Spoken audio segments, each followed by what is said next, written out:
Good morning, everyone. I am Commissioner Woolstel, Vice Chair of the HART Board of Directors. Please silence all electronic devices for the duration of the meeting. Welcome to the November 4th, 2024 Board of Directors regular meeting, which is now called to order. The meeting format is hybrid, with board members physically present at the HART Administrative Office, 1201 East 7th Avenue, Florida Conference Room, and participating via communication media technology. I will call this meeting to order, and please join me in the Pledge of Allegiance.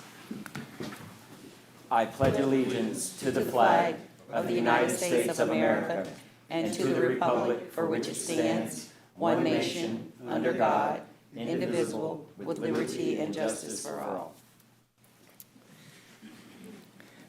Thank you very much. And just as a note, Councilman Vieira will be joining us. I'm filling in temporarily today.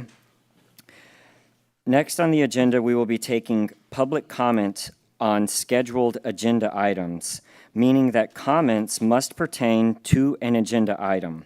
All other general comments regarding general concerns will be heard at the end of the meeting.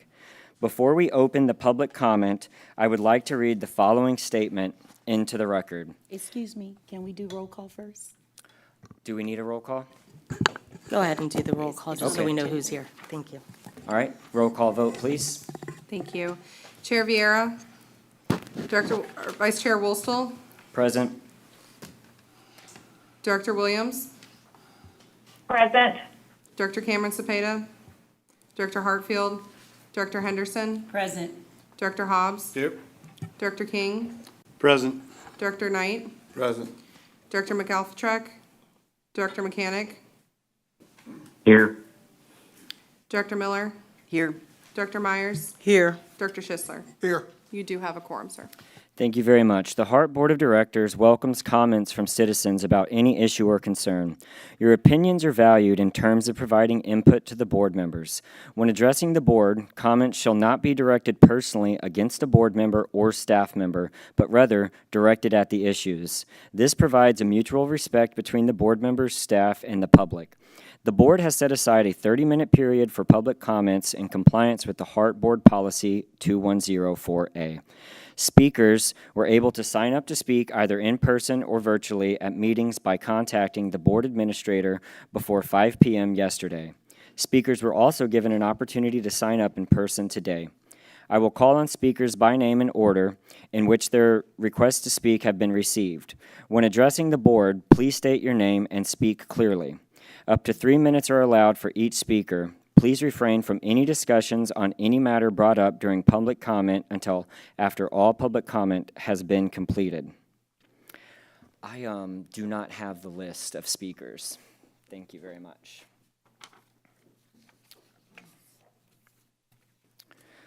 I have one speaker signed up, a Mr. John Green, speaking on agenda item 4C.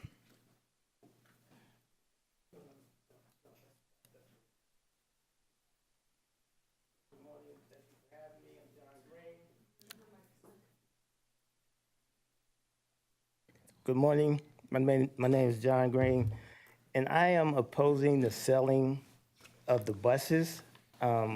We know that people are waiting an hour to catch these buses. They can be used to fill in so that the people won't have to wait so long, because if they miss one bus, they'll have to wait 2 hours to catch another bus. And not only that, I obtained your copies where y'all have been redlining buses, and it's over 1,000 buses up to date for each route that y'all have been redlining. And this is your copy showing all the routes that has been redlined.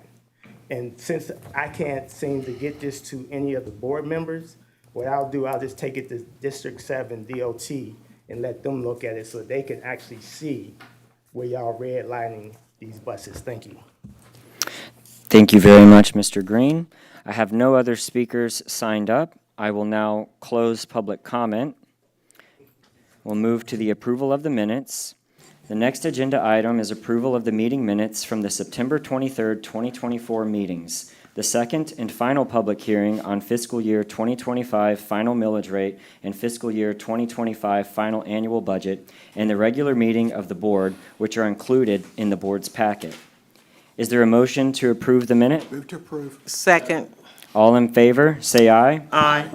Any opposed? The motion passes unanimously.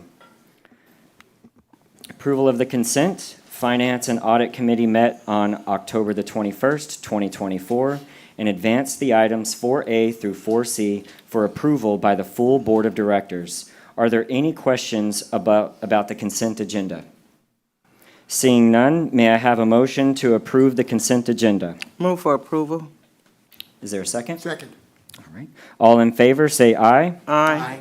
Any opposes? The motion passes unanimously. We will now review the action items with presentations. The HART Finance and Audit Committee met on August the 19th, 2024, and advanced action item 5A, Resolution R 2024-11-40, approval of discontinuation of paper fares for the full board consideration and action. Mr. Drainsville, will you please introduce this item? Thank you, Vice Chair, and good morning, board members. Good morning. This action item is a follow-up to an action that the board approved in July for staff to perform outreach for potential changes to the fare policy. Ms. Jacqueline Haldo, Chief Administrative Officer, Ms. Laura Izzo, Director of Financial Operations, and Mr. Justin Willis, Director of Planning and Scheduling, will present.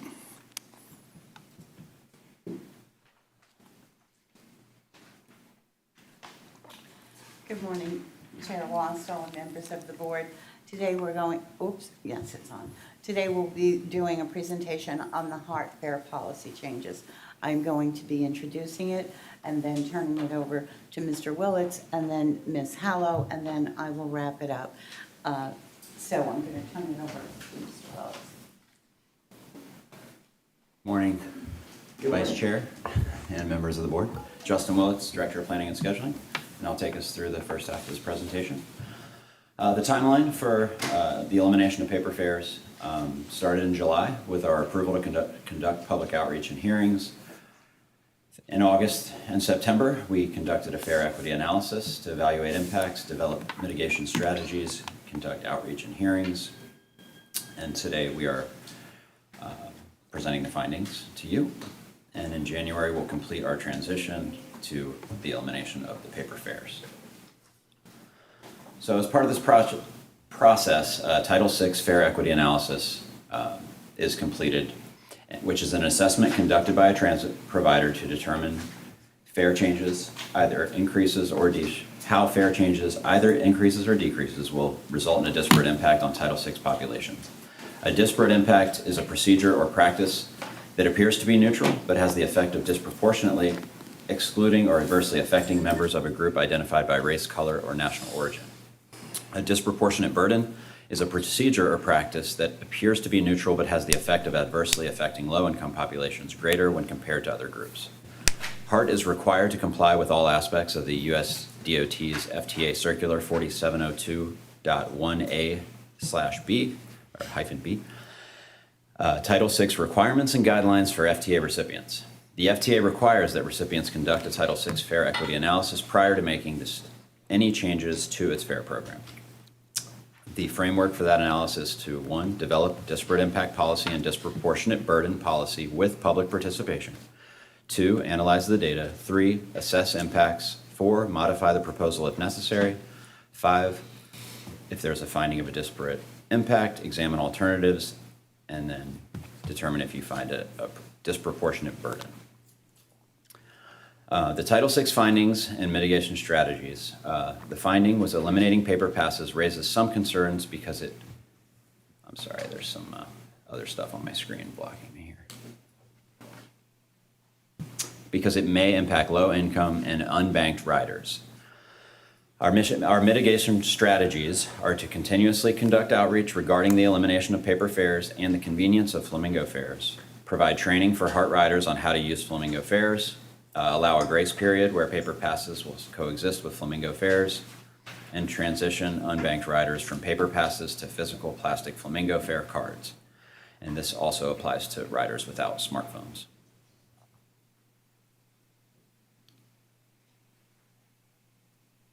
And then I will hand it off to Ms. Haldo for outreach and other items.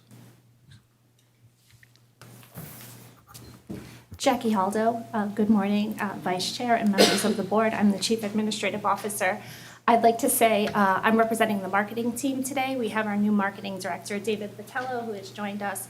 David is joining us from Florida Department of Transportation. He was in the digital communication space and is replacing Kemley Green, who retired just a few weeks ago and was with HART for, I believe, nearly 25 years. So I'm stepping in the transition phase, and also outreach is our director, Carla Williams, manages our community outreach. So Carla's team was out over the summer soliciting feedback. You can see that there are many comments in support of moving towards the next generation of fare collection in the industry. One of the things we're hearing from customers is the ability to get a Flamingo Pass. A lot of that we think is they're very comfortable with the paper pass. And so we've devised our marketing campaign. Which way do I? Okay, got it. In 4 phases that I will share with you today.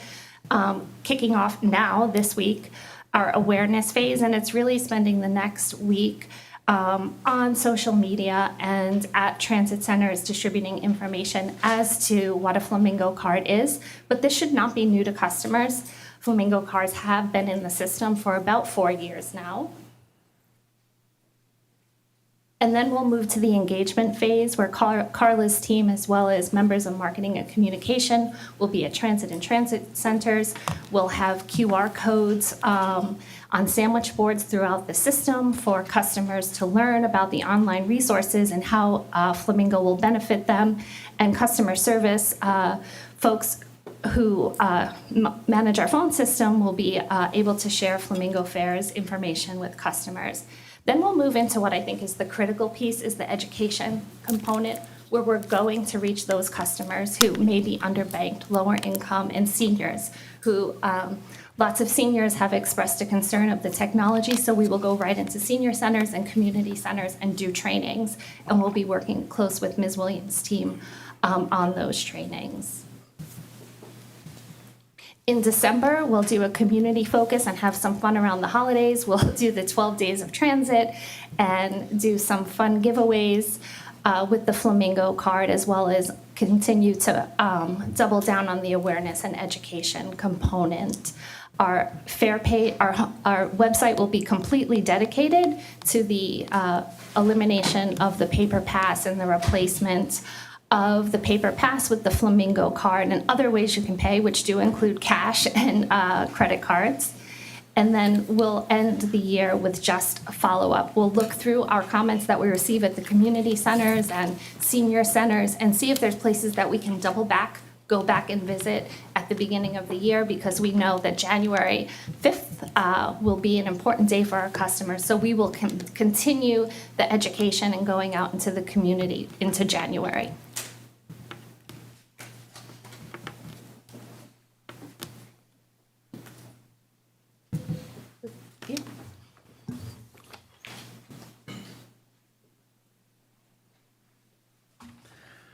All right. So here is, this kind of just goes over what our fare product list is after the elimination of, well, it is still with the paper fares on the far left column part. So they will be discontinued as of January 5th. Cash will continue to be accepted. Tap to pay debit, credit cards, and physical cards and e-wallets will continue to be accepted. And when using Flamingo branded smart cards or debit cards, fare capping will be available. So resolution number R 2024-11-40, approval of discontinuation of paper fares. That's all. And we're all available for questions, as this spans several departments. Thank you very much, sir. And my apologies for being late. I was telling Mr. Drainville I lost my glasses, and I took and when you're blind without your glasses, that's a real problem. So, and thank you for Vice Chair Wosel for taking that over. Thank you, sir. Board Member Knight, go ahead, sir. Thanks for the presentation. Yeah, I had some concerns, maybe we can go over a little bit more about the people who don't have bank accounts, credit cards, or smartphones, some of the concerns. You did mention about reaching out to the senior citizen, but also like the visitors that won't need them for that, whenever they come to town. Maybe how you're going to address that even more, get a little bit more information on that, and the QR codes. One-to-one, one-to-one for the paper, Flamingo. So one of the ways we're addressing that is if for paper fare exchanges, for the paper passes is a one-to-one exchange for the Flamingo card. But we continue to take cash, and most of the people that buy paper fares use cash anyway, so How are you? they still have access to the fare. Thank you very much. If that addresses your question. And that cash going to continue ongoing Correct. with visitors, okay? Yep. Thank you. Go ahead, Board Member Schisler. Go ahead, sir. Yes, thank you, Mr. Chair. Good presentation, thank you very much, but there's one other thing I'd like to add to the marketing potential, is that somebody from HART's going to come address the Disadvantaged Transportation Coordinating Board meeting in December, and that it would pretty much be a shotgun approach to handling 6-8 different groups that could be significantly impacted by this process. So look forward to that presentation. You may have some additional community outreach you're going to need to do between that meeting and January 5th, or even subsequently to those meetings. But plan on that, because it's going to be a good opportunity to reach an awful lot of different subgroups, if you will, that it's important. So thank you for the presentation, and I move to approve if Yes, it's sir. appropriate at this time. Do we have a second? Okay, we have a motion by Board Member Schisler, seconded by Board Member Myers. Roll call, please. Chair Viera, Yes. Director Woolstle, Yes. Director Williams, Yes. Director Henderson, Yes. Director Hobbs, Yes. Director King, Yes. Director Knight, Yes. Director Mechanic, Yes. Director Miller, Yes. Director Myers, Yes. Director Schisler. Yes. Motion passes unanimously. Thank you.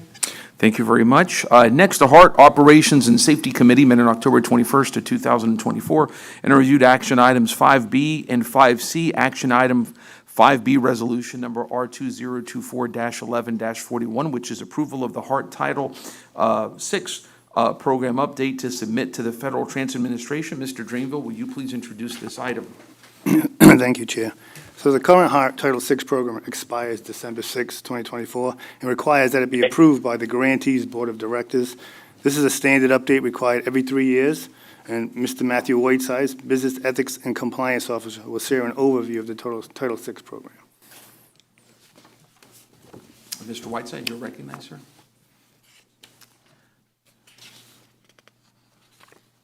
Good morning, Chair. Good morning, members of the board. My name is Matthew Whitesides. I'm the Business Ethics and Compliance Officer, which also includes the Title VI and EEO Officer for HART. As you may know, we're required by the Federal Transit Administration to update our Title VI program every 3 years, and our current plan is going to expire this coming month, December.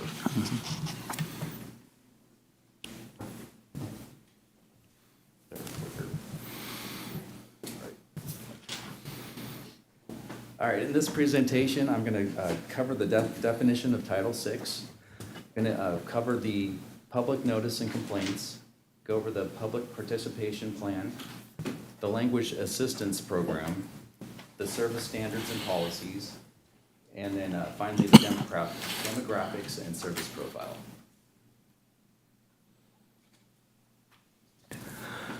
Title VI refers to the Civil Acts Right of 1964. No person in the United States shall, on the ground of race, color, or national origin, be excluded from participation in, be denied the benefits of, or be subjected to discrimination under any program or activity receiving federal financial assistance. Also, under the Code of Federal Regulations, Title 49, Part 21, equity and non-discrimination is required under the Department of Transportation.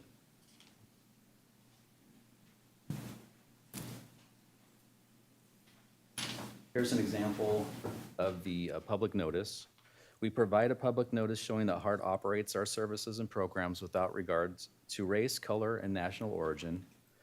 Notices are posted on our website at gohart.org, at our transit centers, our transfer centers, our work locations, all route schedules, and in our route schedule book on all buses, vans, and streetcars.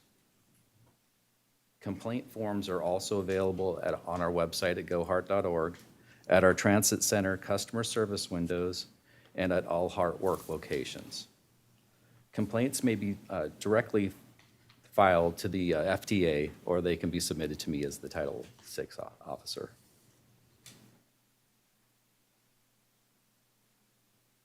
All right, we've got our public participation plan. Our goal is to offer meaningful opportunities for all interested members of public to comment about HART and its operations. Some of the objectives are to offer clear and relevant information in our public outreach, to provide diversity and inclusion, provide accessibility to transportation and meeting events, and to respond fully to public comments and concerns.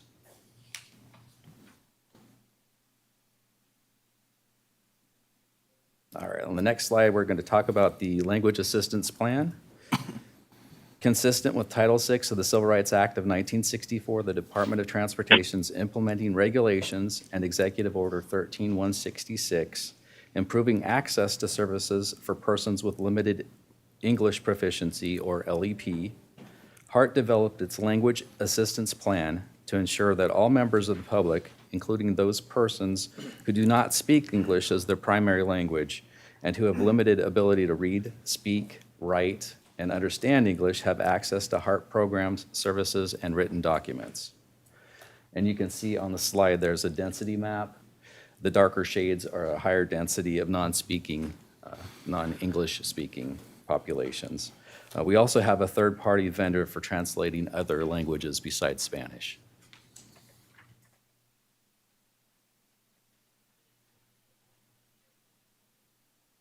All right, service standards are meant to ensure all passengers are provided high quality and comfortable service, regardless of route, geographic location, or rider demographics. Service and fare equity policies ensure that any changes to service or fares do not disproportionately affect minority or low-income populations. Buses are randomly assigned to routes in all areas of the county to provide equity across the service area. One example of a service standard is the headway standards. This map, might be a little hard to see, shows the headway that is currently provided on all our routes. The headway standards is the frequency of buses or vehicles stopping at the same location on the same route or line.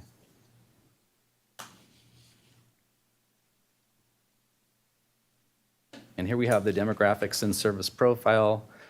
The source is the HART Bus Customer Satisfaction Survey that was conducted back earlier this year in June.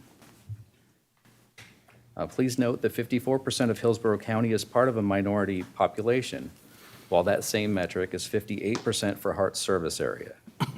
And 54% of respondents to HART Rider Survey identify as a minority. Lastly, 13% of Hillsborough County is below the poverty line, while that same metric for HART service area is 16%. Also, 54% of survey respondents have a household income of less than $50,000, which is not enough to determine poverty status, but does provide some context. And just to mention, this program update is over 300 pages, but the body of the text or the update is the 50 pages. The rest of it is the appendices and supporting documentation for it. All right, resolution, R2024-11-41. We recommend the HART Board of Directors approve the HART Title VI program update to submit to the Federal Transit Administration. I open it up for any questions. Thank you, sir. Any questions from the board? Okay, thank you very much. May I have a motion to approve this resolution, please? Move for approval. Okay, we have a motion by Board Member Myers, seconded by Board Member Schisler. Roll call, please. Chair Viera? Yes. Director Wostel? Yes. Director Williams? Yes. Director Henderson? Yes. Director Hobbs? Yes. Director King? Yes. Director Knight? Yes. Director Mechanic?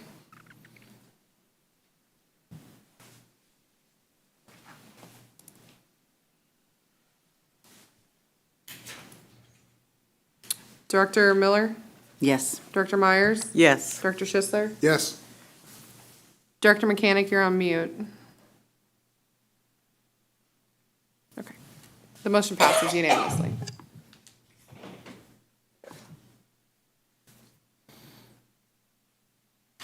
No, motion passed? Okay, that's fine.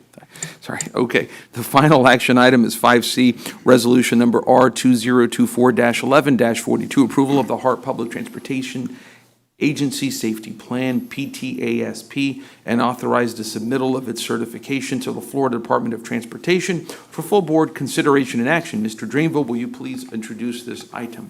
Thank you, Chair. So the Federal Code of Regulations, FCR 49 Parts 673 and 674, and FDOT State Safety Oversight Plan requires operators of public transportation systems that receive FTA funds to develop and implement PTASPs. The PTASP is renewed annually by the committee and approved by this board. Mr. Richard Campbell, Chief Safety Officer, will present.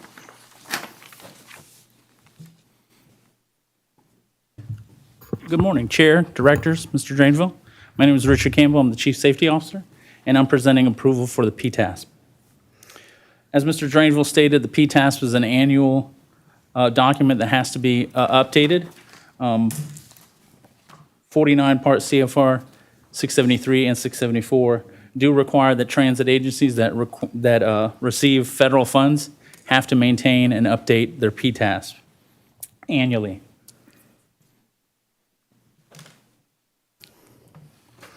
Every year by December 1st, FTA requires us to have that update done, turn it over to our state safety oversight at FDOT, and I will go over the timeline of how that works.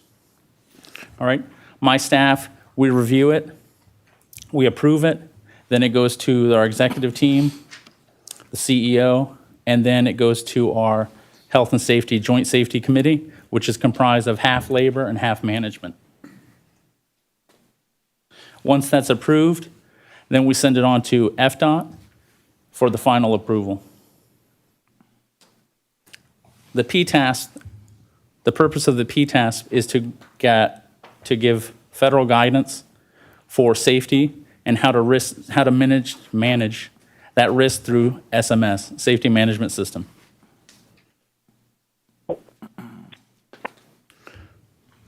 And I'm requesting approval for resolution R2024-11-42. Approval of the HART PTASP through the FDOT. Any questions? Yes, sir. Board Member Schisler.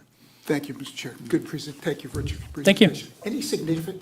Any significant findings that were of any alarm or issues for HART that need to be addressed or were addressed in it? No, the only thing that we needed to update this year was the electronics policy. So that was a finding through the triennial, FDOT triennial. So we updated the electronics policy. And we did that holistically, so that is for the whole agency. How was that done, or what was done? So we review the SOP, we come up with new documents, and then we come up with new policies. So the old policy was a little bit outdated, and this one is more holistic. So not only is this for labor or for anybody safety sensitive, this is for all employees. So it encompasses using cell phone in the property and the yard. It's a holistic approach to safety to make sure that everybody is following the policy and being safe. Thank you. Thank you. Any other questions?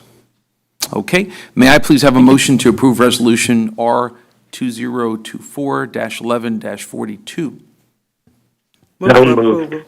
We have a motion by Board Member Mechanic, I think, seconded by Board Member Myers.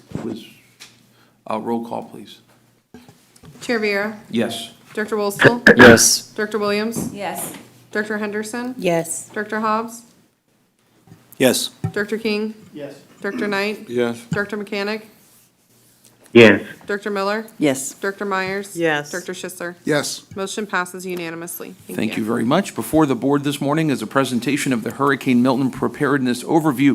Mr. Drainville, will you please introduce this or present this item? Yes, thank you, Chair. Mr. Sean McCarthy, Chief Operating Officer, will share with the board the members of an overview of HART's operations, activities, and preparation for, during, and post Hurricane Milton.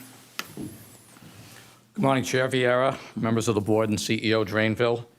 This is an informational presentation, as it has been for all of you. I'm sure it's been a very active last 6 to 8 weeks for those of us at HART. So I just wanted to share some of the highlights of how HART prepared for both Helene and for Milton. So when we embark on these events, we have 3 major goals that we want to make sure that we fulfill. The first one is that we play the role that we're supposed to play in Hillsborough County's overall response strategy. The second is, the most important, is that we protect our employees and we keep our employees well informed as to what's going on during the storm. And also, the third thing is that we protect our assets, both our rolling stock assets and our infrastructure assets. And I'm very pleased and proud to say that under the CEO's leadership, we are able to achieve all 3 of those goals. So this presentation runs through just some of the points and some of the preparedness that HART did for the storm. So it'll provide a overview of preparedness time points, what we did with our fleets and facilities, how we communicated with both the public and the employees, what we did when we were monitoring the storm, and then what we did to get things back on the road and attain some semblance of normalcy. So we started very early in this process. The Sunday before, the executive team met to discuss, the impending forecast and the impending storm. We had 13 subsequent meetings with the executive team and with members of the leadership team. And we were also heavily involved in Hillsborough County's Emergency Operations Center. We had a member from HART there at all times, making sure that we were part of the discussion and make sure that we understood kind of from a holistic standpoint what the response was going to look like. So some of the decisions regarding evacuations, when we were going to suspend service, when we were going to put service back. And it really bears mentioning that this is a really, really fluid dynamic. Things are constantly changing. HART, like any other entity, we have our plans, but those plans need to be very agile and pliable during these times. And I'm proud to say that we did that very well. Communication standpoint, we made multiple briefings, again, to both our employees and to our customers through, various social media mediums, things of that nature, to make sure that everybody stayed informed. We had an employee hotline. We issued 11 employee advisories throughout the course of the storm to make sure that the workforce was kept up to date. Just some kind of time points here. It started on Sunday. Hillsborough County opened up 1 shelter, which we ran free service on the Route 12 for customers that were evacuating their homes early and getting to the shelter. On Monday, we operated a normal schedule, but we began operating free service on routes to support evacuations during the day on Monday. Late on Monday, we announced our service essentially for the heart of the hurricane. And we were originally set to stop service at noon on Tuesday. And this is kind of one of the examples of best laid plans. We got a request from the EOC to extend service till 8 p.m. on Tuesday, and that's what we did. Streetcar service due to ridership, we shut that down at 3 o'clock on Tuesday. On Wednesday and Thursday, HART suspended service. And then on Friday the 11th, again, working in concert with the EOC, checking to make sure that all the major streets and thoroughfares were clear and that, generally speaking, it was safe to people to be out and about. We restored service at 2 p.m. on Friday.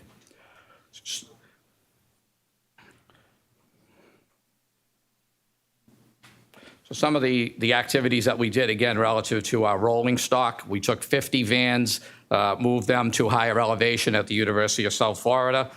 We kept 70 buses, at 21st Avenue.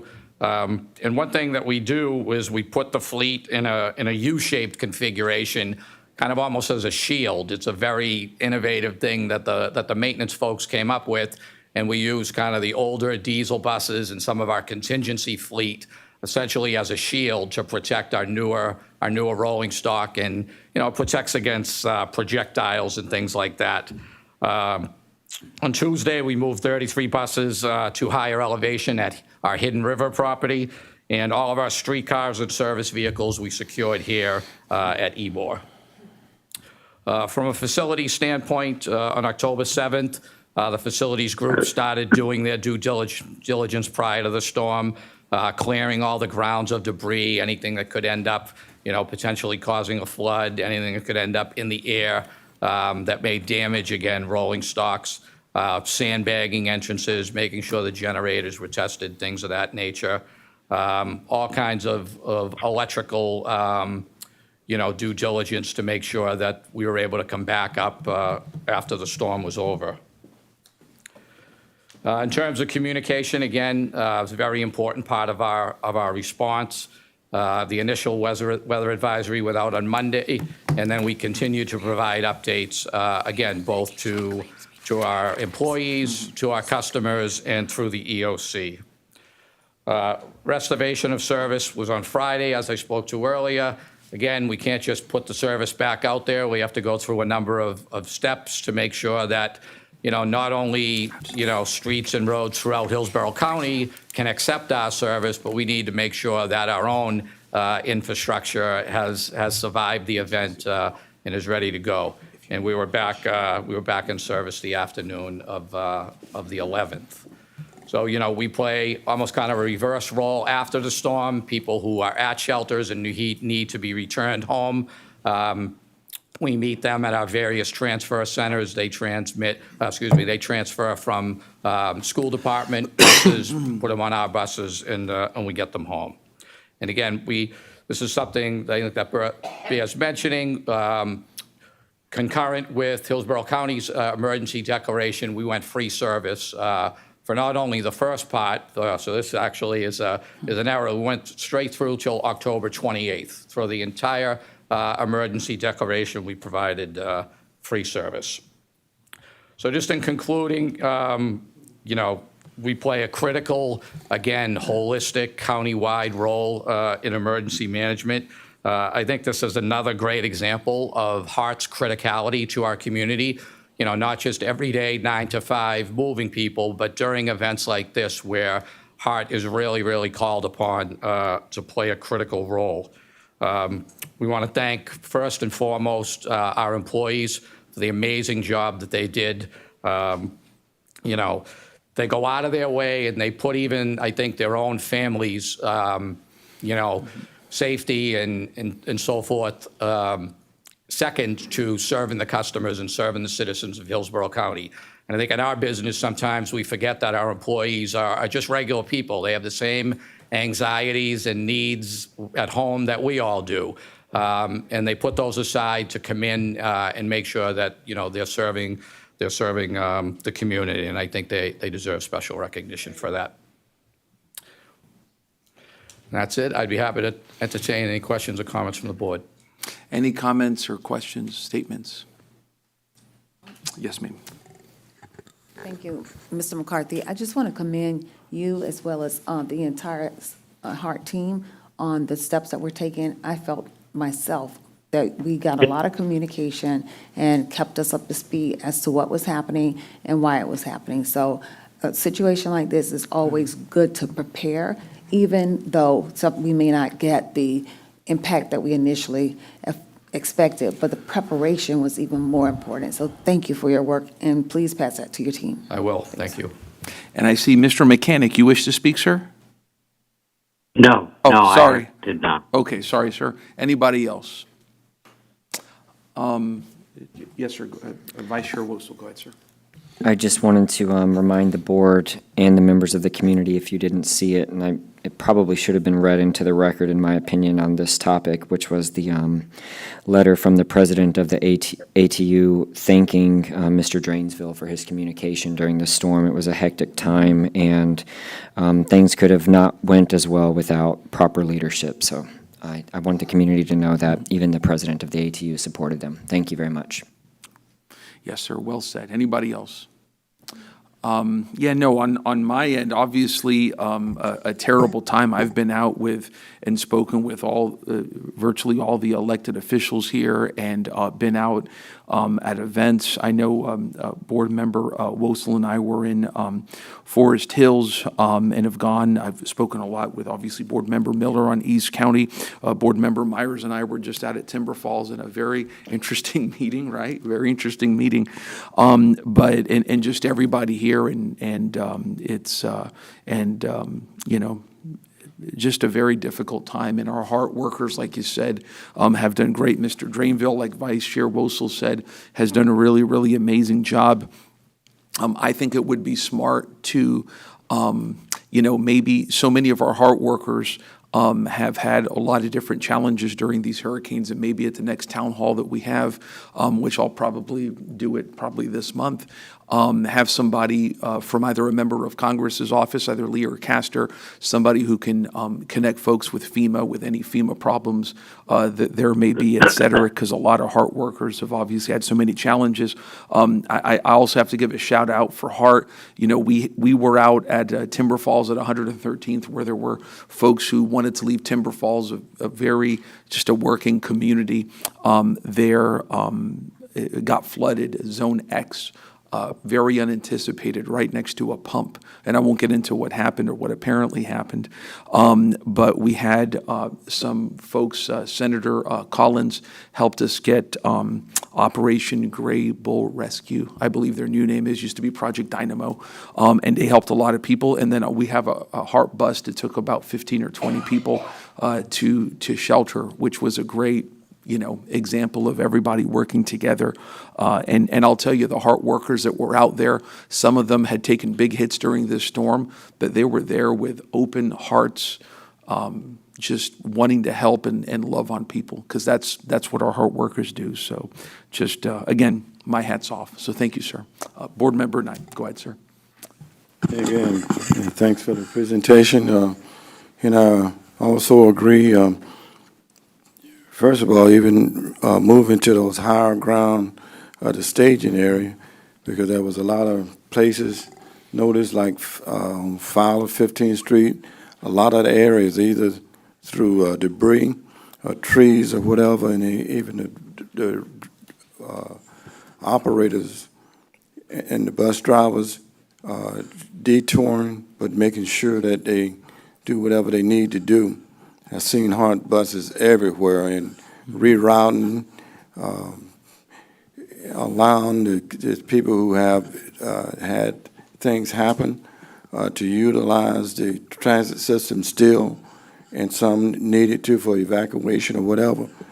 But it was just a great coordination, and the workers, even the ones who do maintenance on the bus stops or clean up, they was out there and trying to, along with say like Tico and the city, county, on trying to make routes and do things. But again, thank everybody and the staff and the workers, the drivers, for, you know, participating and coordinating together. Thank you, sir. Thank you, sir. Okay, next, Mr. Drainville. Go ahead, sir. All right, thank you again.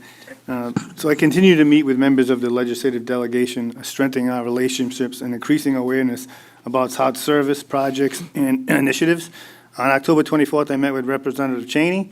The main focus of our discussion was really talk about HART's legislative priority to rebuild the heavy maintenance facility.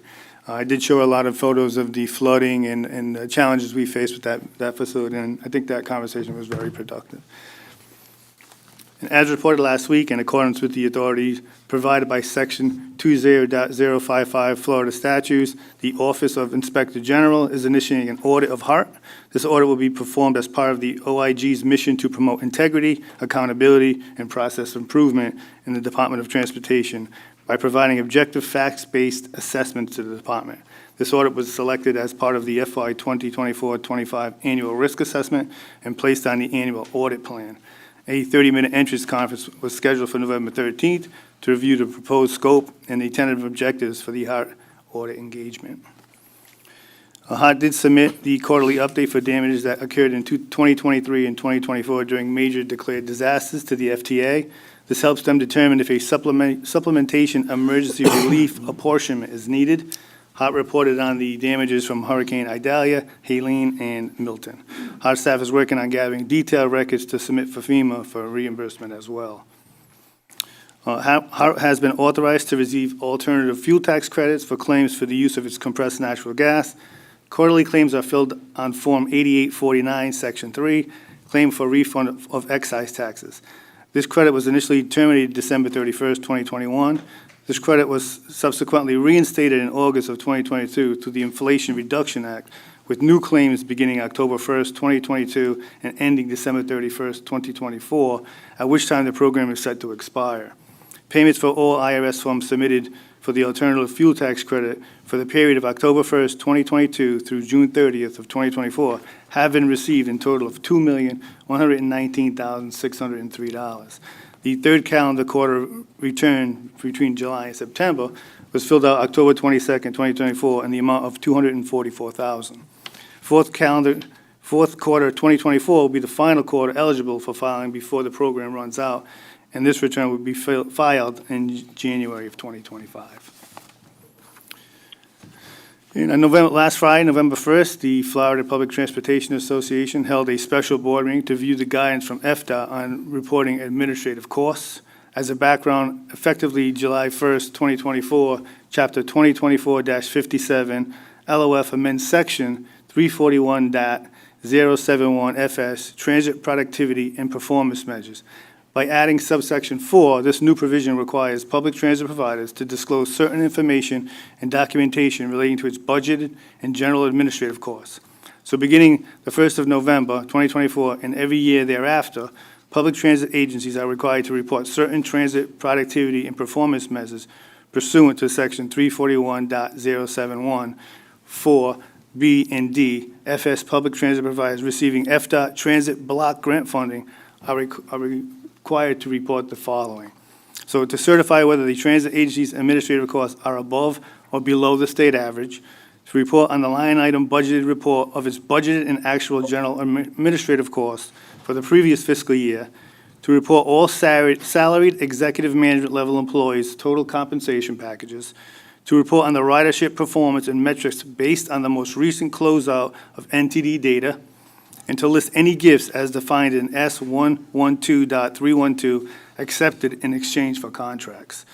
These reports will also be posted on the website.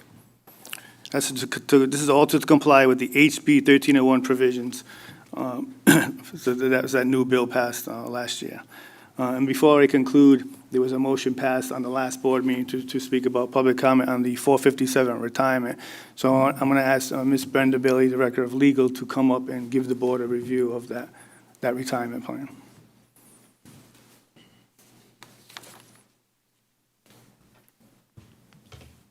Good morning, everyone. All right, you should actually have a timeline with you.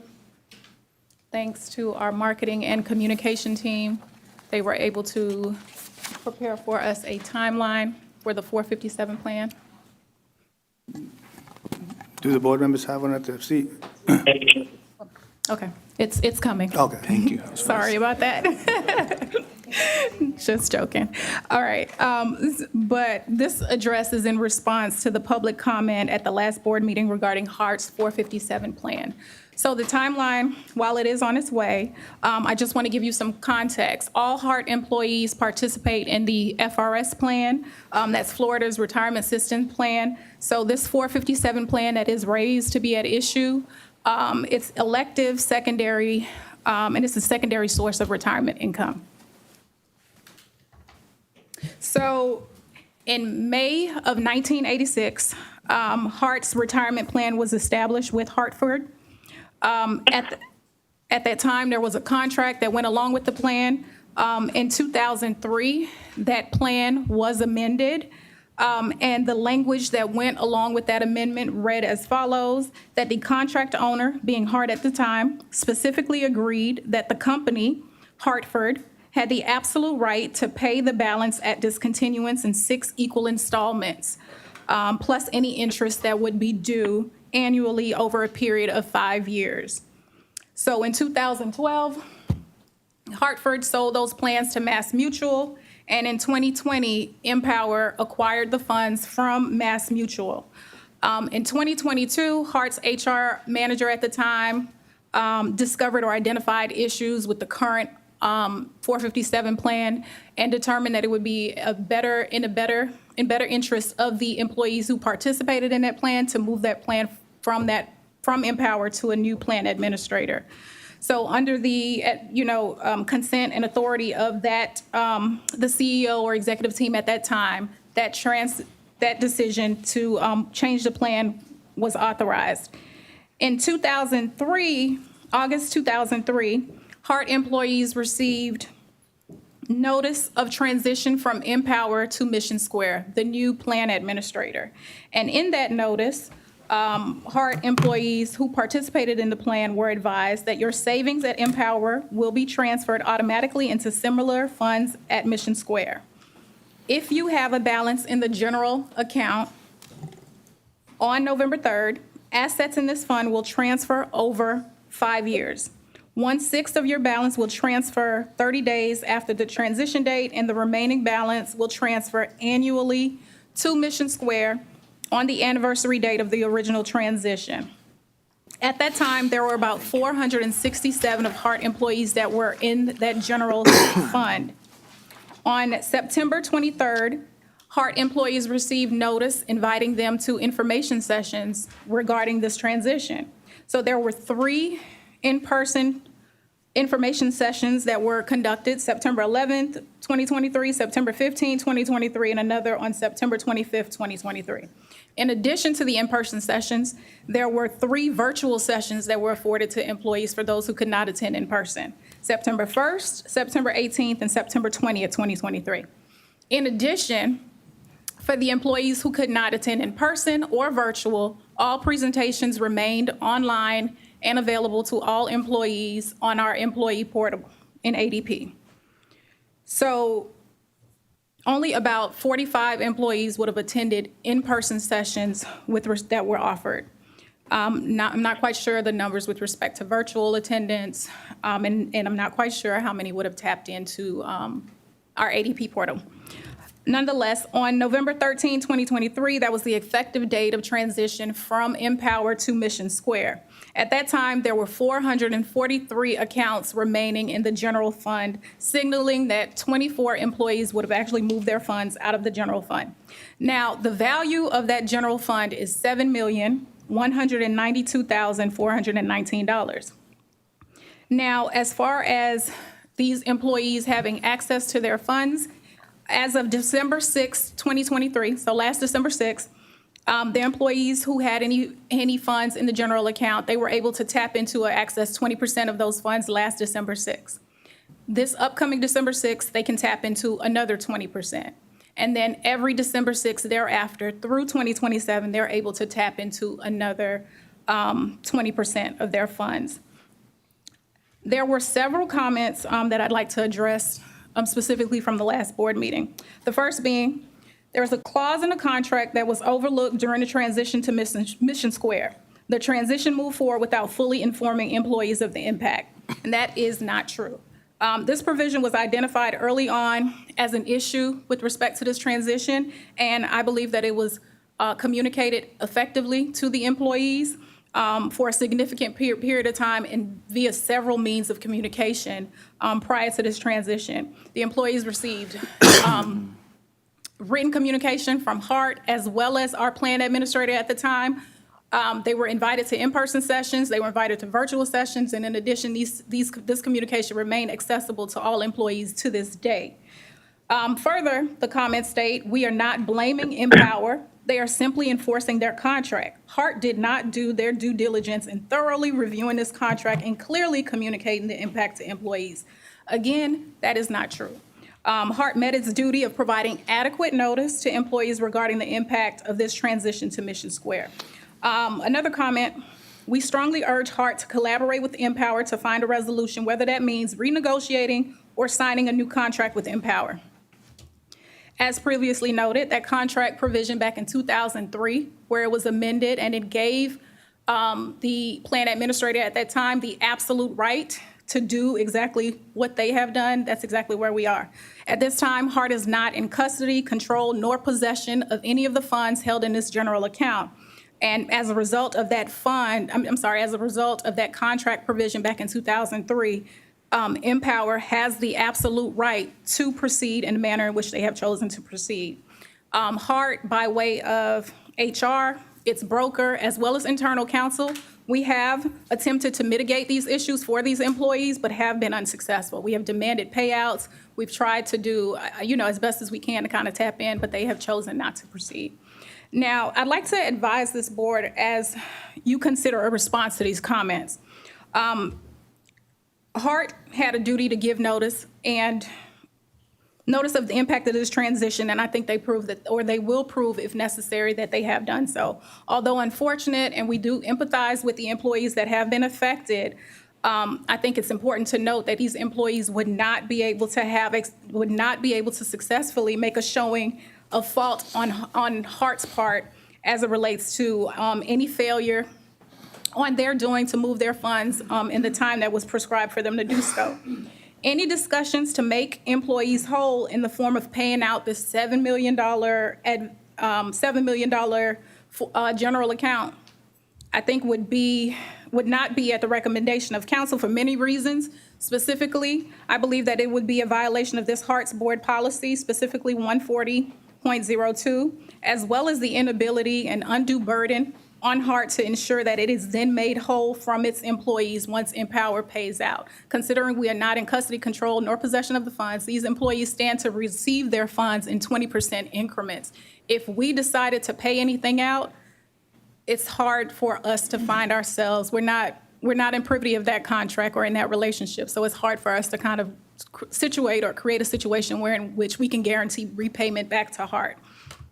Further, there are some employees who made mention of being misled by experts hired by HART to represent their employees' best interest during the transition. Now, personally, I have requested proof and documentation to support these claims, but have not been provided with any. There was one instance where there was a claim of being misled in phone communications with Empower.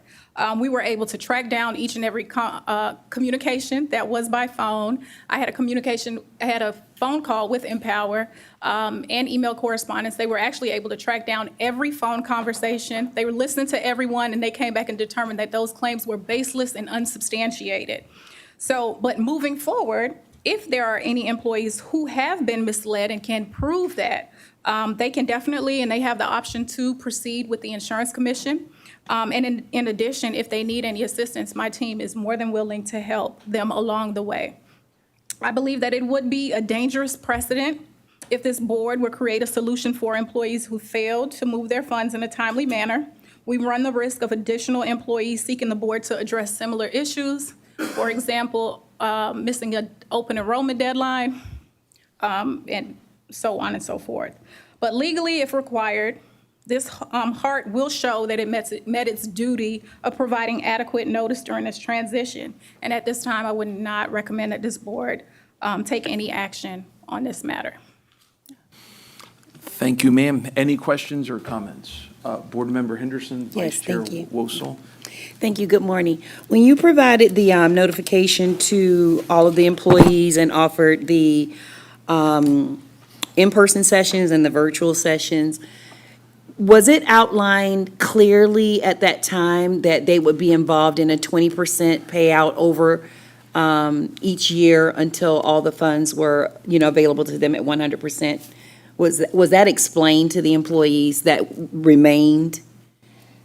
Yes. Okay. I would say it was adequate and it was sufficient to give them notice and advise them of what would happen.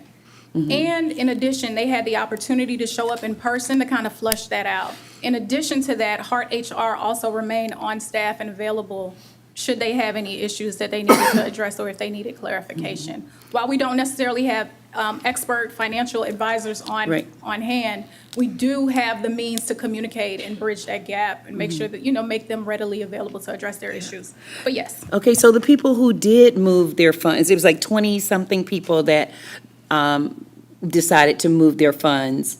What options did they have when they did that?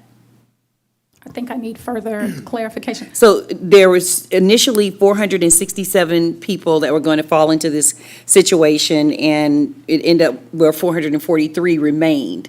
The ones who got out, who are not in this situation, what did they do? What choice did they have? What did they do? So it was actually a general account. So they pulled their funds Yep. out of that general account and moved them into a more specific investment fund.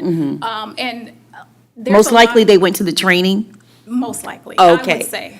Yeah. But also, I think we have to consider, while that's a large number, I cannot see, and we were unable to make a determination as to how many were eligible for retirement within the next few years. So it's hard to see. So I'm not sure if those 24 were looking towards retiring in that time frame. Did we offer these information sessions because we knew that there was going to be some issues because of this policy? Yes, and from the first communication, I think we realized and recognized that this was a significant issue. And that first communication said, if you have a balance in that general account, XYZ. And also, every communication, even the person who made a public comment, and she actually passed out materials to this board. If you were able to actually take a look at the material, it said it in every instance. They continue to communicate their position. So nobody hid the ball. It was clear. And I know, you may not know the answer to this question, but did the union offer any advice to their employees at the time regarding this? Or, I know that's a union question, but did they offer any specifics because they saw that there was some, potential issues for the employees? That I'm not quite sure. I can't really speak on. Okay. The next is really just a general comment is, and this is me, being an educator.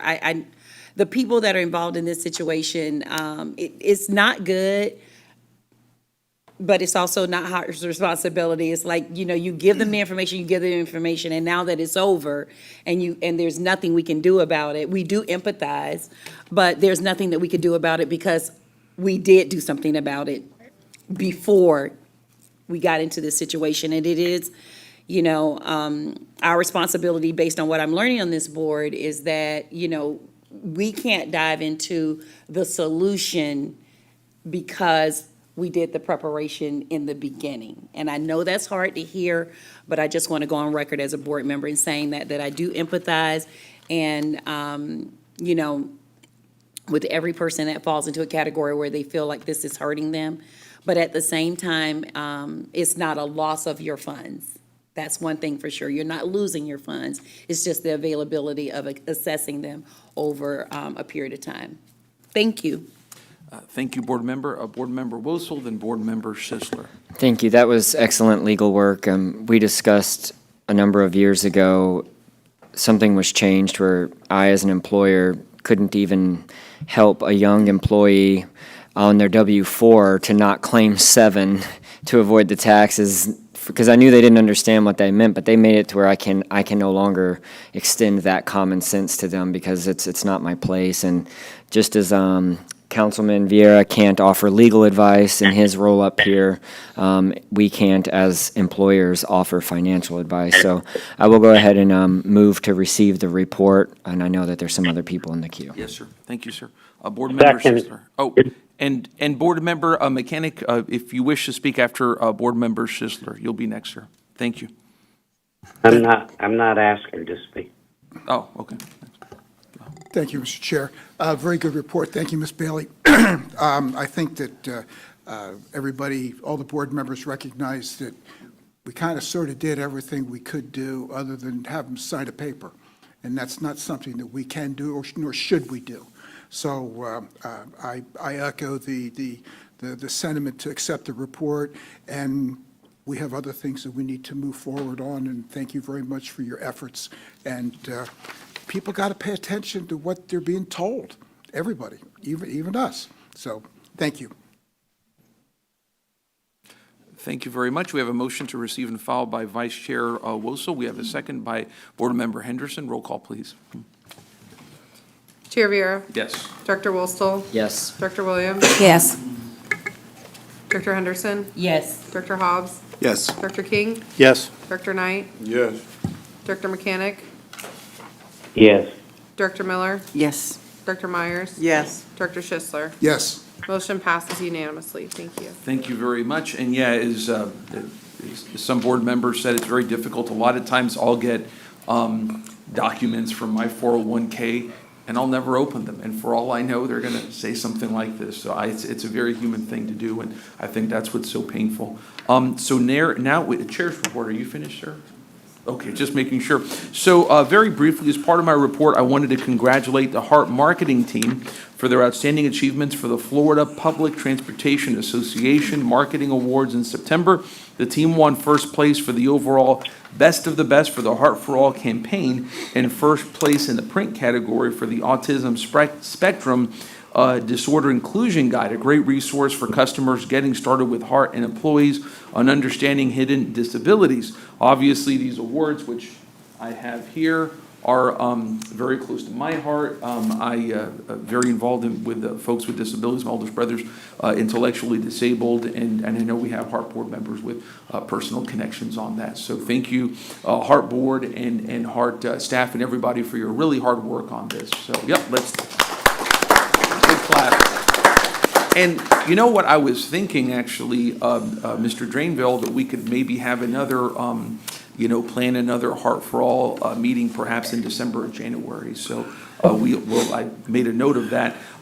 So that's all from me, just very briefly. I had also mentioned the possibility of having another Heart employee town hall. I was looking on my phone for some potential dates and sent them to my aide to go through with HART, maybe November 18th, et cetera. So whenever we have those, we'll proceed. I still did want to honor Luis Arroyo, a HART employee who passed on recently, who was a police officer who was at Ground Zero at September 11th in New York City, an amazing guy, and I promised his family that we would do that. Of course, the storms sort of delayed that, so we will do that. So unless if there's any questions or comments, if I may, the next is the HART Board Council's report. Thank you and good morning. What we have to report today is it is time for us to proceed through the process for the CEO evaluation. I'm going to turn this over to Jan McLean, who's on the line, and she is going to describe what that process is going to be moving forward. Thank you. Good morning. Good morning, Mr. Chair. This is Jan McLean with Ray Robinson of your board council. I've met with the staff, HART staff, and would like to present to you the process for the annual CEO. In accordance with the contract with our CEO, an evaluation should be completed within 12 to 15 weeks after the end of the fiscal year. Today, we will be distributing a hard copy of the form that has been used in the past to provide a context and for board members to complete the evaluation. The CEO will also provide a self-evaluation to provide information and context of his previous year for the board members as a refresher of all of the things that he's accomplished and provides in service to HART.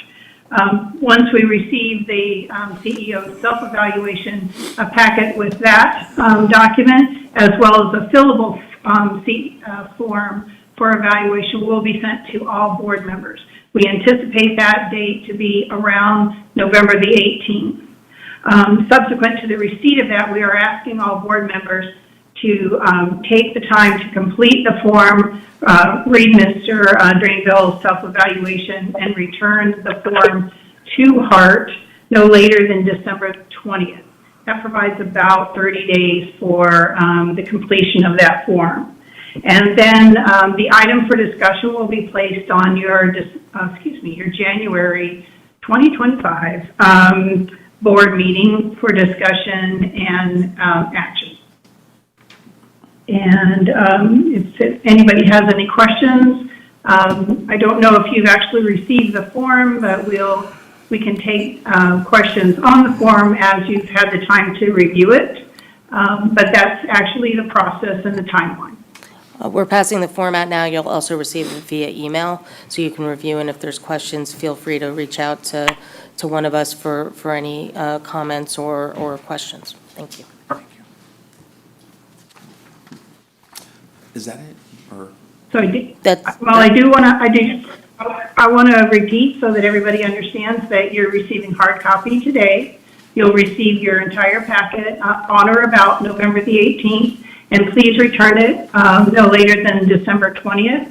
We want to be in compliance with the contract condition, which is Section 7 of the CEO's contract, so that we can complete your decisions at the January board meeting. Thank you for your. Okay, nothing else from council? That's all we have for today. Thank you. Thank you very much. Next are HART Board committee reports, which are in Section 10. Reports from HART Board representatives are in 11. Information reports are on 12. Next, we go to public comment regarding general concerns. Time limitations are 3 minutes per speaker, 30 minutes overall time limit, and we should make that, it appears. I have to read this. The HART Board of Directors welcomes comments from citizens about any issue of concern. Your opinions are valued in terms of providing input to the board members. When addressing the board, comments shall not be directed personally against a board member or staff member, but rather directed on the issues. This provides a mutual respect between the board member, staff, and the public. The board has set aside a 30-minute period for public comments in compliance with HART Board Policy 210, subsection 4A. Speakers were able to sign up to speak either in person or virtually at meetings by contacting the HART Board Administrator before 5 p.m. yesterday. Speakers were also given an opportunity to sign up in person today. I will call on speakers by name in the order in which the requests to speak have been received. When addressing the board, please state your name and speak clearly. Up to 3 minutes are allowed for each speaker. Please refrain from any discussions in any matter brought up during public comment to board members until after all public comment has been completed. So beginning with our first member, we have Mr. John Green, who is here, followed by Bishop Michelle Patty. Go ahead, sir.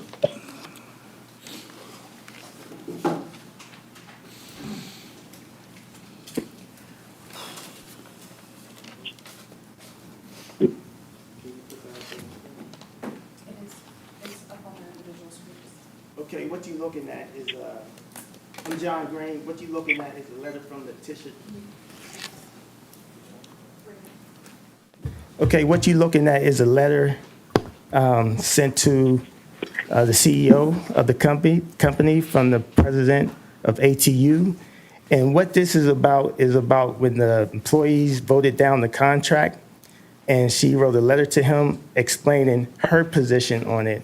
How she disagrees with what the members did, how it's chaos, and thanking Mr. Drainville for what he done. I feel that this is a conflict of interest in that the employees can't have a fair negotiation at this point. And not only that, I also have a copy of her for a position that she's applying for the director of ADA and paratransit.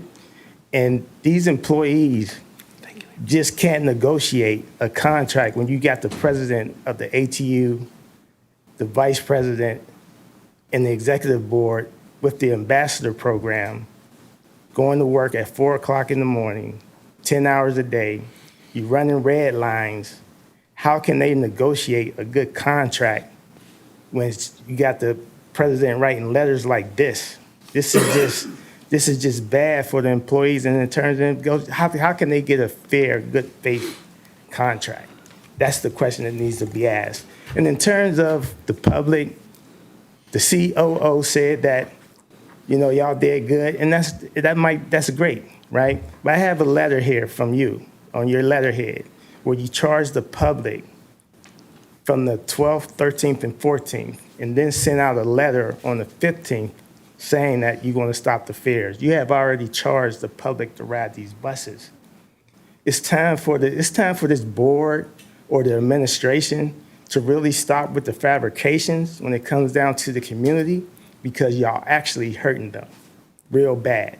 Now, like I said, I presented the red lining from your company. This says lost runs, right? It's over 1,000 runs that's red lined, so you losing money a month, but you're not doing anything about it. So I can't get this information to y'all, but I will get it to FDOT and FTA so that they can see it. This is your information, right? So with that being said, give these employees a lease, let them negotiate fairly. This letter is ridiculous. Thank you, sir. Next, we have Bishop Michelle Patty, who's here, followed by Gabriel Siragusa.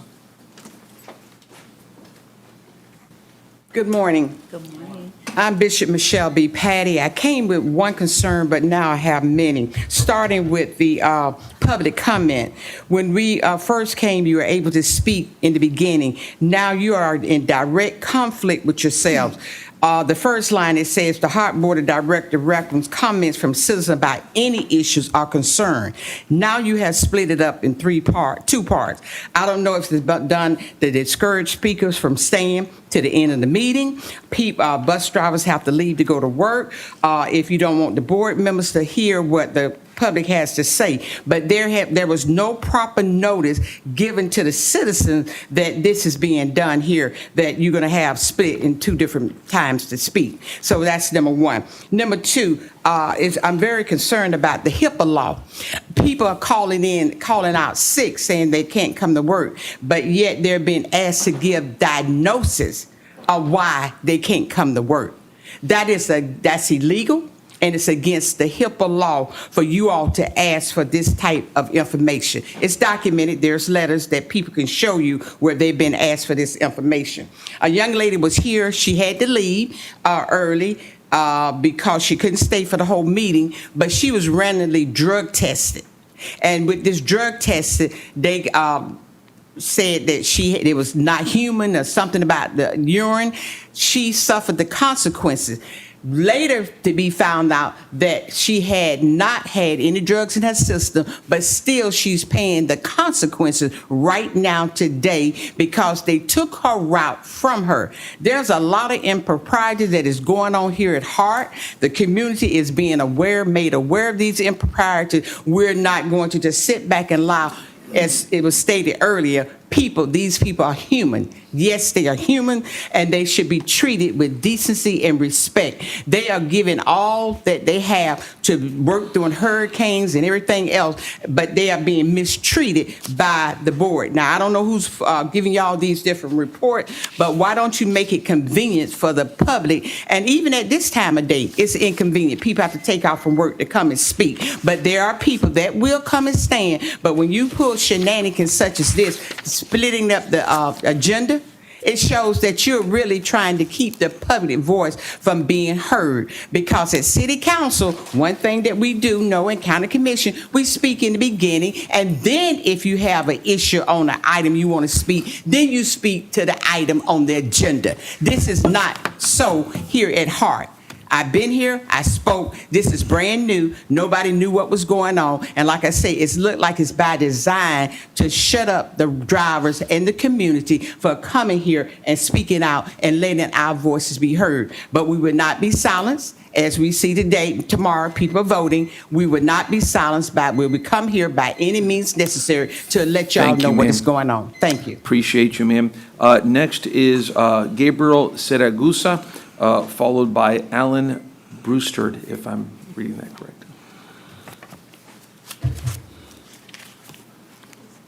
Good morning, board. Good morning.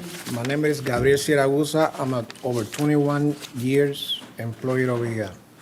I've been through 7 different contracts, including an impasse, okay? And every time HART negotiate a contract, they keep taking and taking and taking and taking and taking. I remember we used to have per contract a $1,000 performance bonus. It went down to 500. It went down to 100. And now on the 7th, we have to vote for this contract. It's out of the contract. So what benefit do we have to work here other than be invested for you for your retirement? What do we have? Nothing. From 11 occurrences and 9 miss-outs, we're down to 6 and 6. What's going on? Why we treat her like this? Do they hate us this much? I'm telling you how I feel. It's nothing personal against the company, but when are we gonna when are they gonna treat us fair? When? When? It ain't gonna be no surprise. On the 7th, I'm voting no. And I hope all my co-workers reject it. Thank you. Thank you, sir. We appreciate your thoughts. Alan Brewster, if I'm reading that right. Thank you, sir. Followed by Michael Burnett.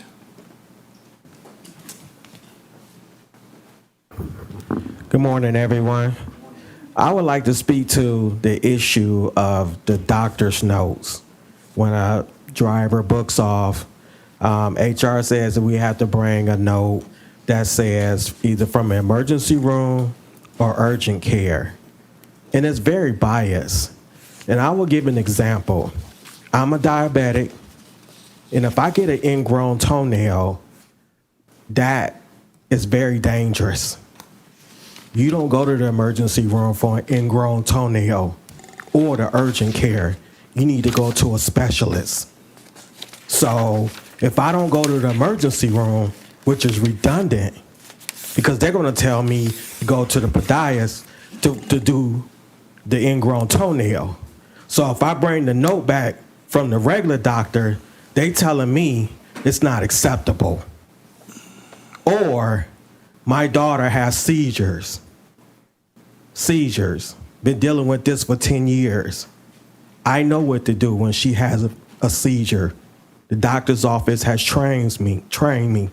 It's redundant to go to the emergency room or the urgent care. They're going to send me right back to the neurologist. When I bring a doctor's note from the neurologist, they're saying that's not valid. Make it make sense. Go do the research on the ingrown toenail. Go do the research on what it takes when a loved one is having a seizure. What's the proper steps to take? It's more than an emergency room. It's life-threatening. It's life-threatening. But yet when you come here, you got to go through hell to try to get them to remove that off of your record. It don't make sense. Make it make sense. Thank you, sir. We appreciate you. Next is Mr. Burnett, please, followed by Valerie Conyers.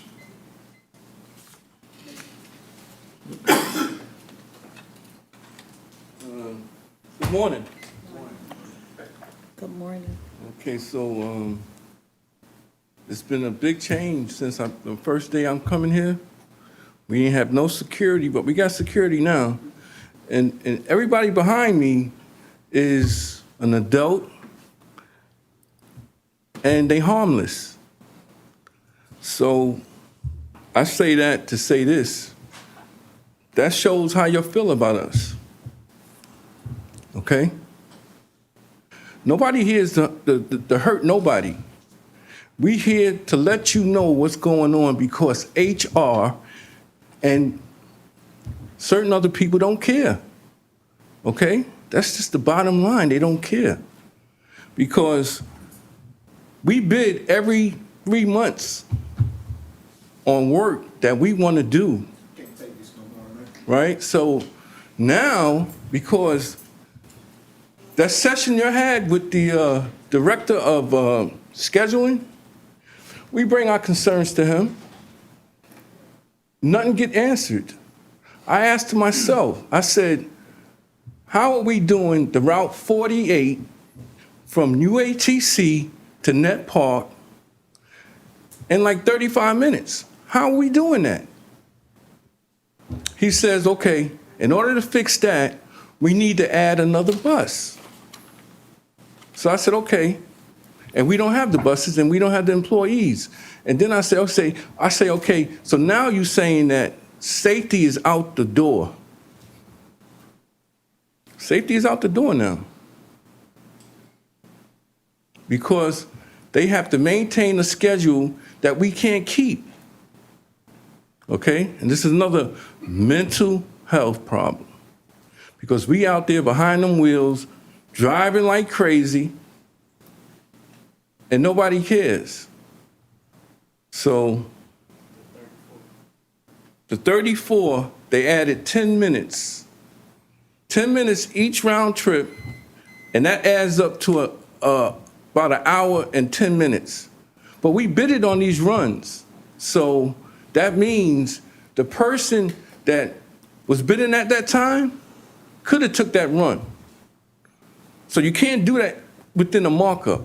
You got to have an emergency markup and let everybody bid on this work. That's what the contracts say. So violation of the contract is just hard to describe. Everything is written in this contract, and they violate it whenever they want to make it work for them. And that's not how it goes. Thank you. Appreciate you, sir. Next, Valerie Conyers, followed by our last speaker, Brooke Johnson. Is Ms. Conyers here? She's the one that had to leave. Okay, thank you. Brooke Johnson. And is anybody else here for public comment? Okay, thank you. Hello, I'm Brooke Johnson, and I've been an extra board operator with HART for 8 years. I'm not sure if you're familiar with the extra board and what we do, but we are a lot of the backbone of what goes on at HART. I've seen so many things. I came to this company, and I truly enjoyed being here. I truly enjoyed being here. Over these 8 years, I have seen HART drop the ball in so many areas. As I sat here and clearly listened to all of the issues that you guys are presenting, the major issue is us. Our drivers are being overworked. They're not allowed any type of recovery time for these routes. We have unrealistic schedules. We're constantly being reprimanded by the community, by our customers. I enjoy what I do. I love making the community move around. That is the only reason why I continue to work here, because if it was for you guys or anybody else, I would have been left this company. The motivation for me to work here is the patrons. And it's clearly that you guys don't care about them or us. Because if you did, you wouldn't have these unrealistic schedules. You would allow us recovery time. You wouldn't have us do the run in the mill around these doctor's notes and getting days off. People are mentally drained. People are mentally stressed. You're sitting here taking pictures with people during the hurricane. People have lost their lives. People have, we still show up here. And we're not recognized at all. All we're constantly done is being reprimanded. It's sickening and it's heartless. That's what it is. And I'm really frustrated because any one of my coworkers or employees can tell you how I was an advocate for HART. And I loved working here. You have broken down the morale of our company. We used to really honestly love coming in here. I don't know what issues y'all are having with us, but it's really sickening. Thank you, ma'am. No one else here for public comment? Okay. And again, for the HART workers here, I want to remind you all that we are looking, I always like to do 5 or 6 employee town halls a year. And I'm looking at doing one in November. I sent a potential date of November 18th. And if any of y'all would like to meet, I just say this as the chairperson of the board. We're not involved in directly in personnel issues, but we want to hear on what's going on. And I think that we all have a heart here for the hardworking men and women of HART. So I'm always glad to meet, and I mean that just sincerely from the heart, so to speak. Okay, accepting public comments. Is there any old business? Any new business? Yes, sir. Yeah, before you go any further, the comments, if it's going to be looked in, everything, it ain't like the board siding on one side or the other. These concerns, we care about not only the riders, the drivers, operators, and administration, and everybody need to work together on these things that are saying. I do know about HIPAA. I'm sure that a lot of the ones around this board know about HIPAA. When you call in, HIPAA, you don't have to explain.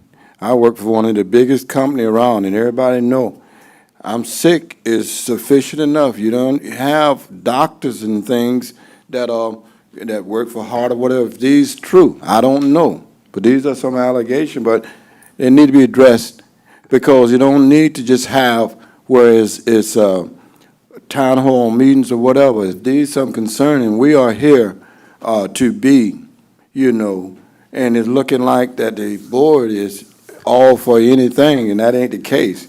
I had things to go to, and I came to this meeting. I was surprised to see that comments at the bottom.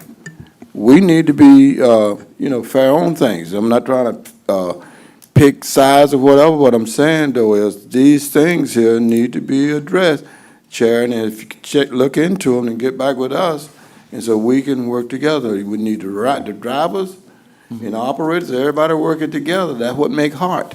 That's what make any company. We all work together. Thank you, sir. Yes, sir. So we have Board Member Wusel, Board Member Schisler. Go ahead, sir. We've gone through this before. Ms. Bailey has demonstrated a high level of competency, seen again today, about legal matters and personnel matters. I saw her taking notes. I'm sure she'll look into the allegations about HIPAA, and we can receive a private email or whatever needs to be done. But we're, again, seems like every meeting we go back down the hole of are we going to trust the leadership, or are we trying to be the operators of the organization, and which would be a violation of board policy. We are here for policies of the board, not for managing the day-to-day. So I continue to discourage us going down that road. I trust her. I trust the presentation that she gave today. So if every time that these come up, I mean, this is a unique situation where normally unions and organizations, they don't get to come to a board and try and use them as a hand. They negotiate. That's the whole point of their union, and that's the point of the union, is for them to have their own strength, and that's for them to resolve, not for the board to start resolving union matters. So I can continue to discourage us from trying to involve ourselves in the day-to-day operations and personal matters of HART. Thank you, sir. Board Member Schisler, anyone else? Thank you, Mr. Chair. I echo these comments, those sentiments. I recognize that employees feel that they need to vent sometimes, but we're not running HART. We're setting policy. We have an administration. We have excellent directors. Ms. Bailey did a phenomenal job with the 457 issue, and I am fully confident that if there's an issue, they'll fix it. But it's not something that we can take care of. We cannot fix all issues. This is why we have the delineation of duties. And I agree. We cannot keep going down these rabbit holes. We have to focus on the overall administration of HART. Thank you, sir. Board Member Myers. Thank you, Mr. Chair. I sit on 9 boards, and this is the only board that I'm on where employees come and address issues with board members. So that tells me it is something between the current and the former members and this agency. Remember, I'm on 9 boards, and I don't have this, I don't hear this. The administration or the leader or the CEO or the president of the boards address those issues. They don't come before us in other meetings. But in this meeting every month, we hear concerns from former and current employees, and that tells me we have an issue internally. It's an issue internally. So in order to address the issue, I know we have our briefings. In my briefing I had last week, I was told public comments were going to be at the bottom. Okay, I was told that. I didn't see anything wrong with that. You can move the agenda as long as it be transparent, inform the public of whatever you're going to do. The agenda goes out, should go out to everyone, and so you see the agenda. It was there, just like we received the agenda. The public can receive the agendas as well, so you know it's on there. But I have a major concern about when employees come before us, and some of the things that were expressed this morning is just hard to believe. If we're going to work together as one, HART and its current members, HART and the union, these issues need to be addressed. These concerns need to be addressed. If there are anything coming before us as board members, we should hear it in our briefings. We should hear it in our briefings. When I'm on other boards, there are concerns, I hear it in my briefings. It's not at the board meeting. It's in my briefings. I hear it.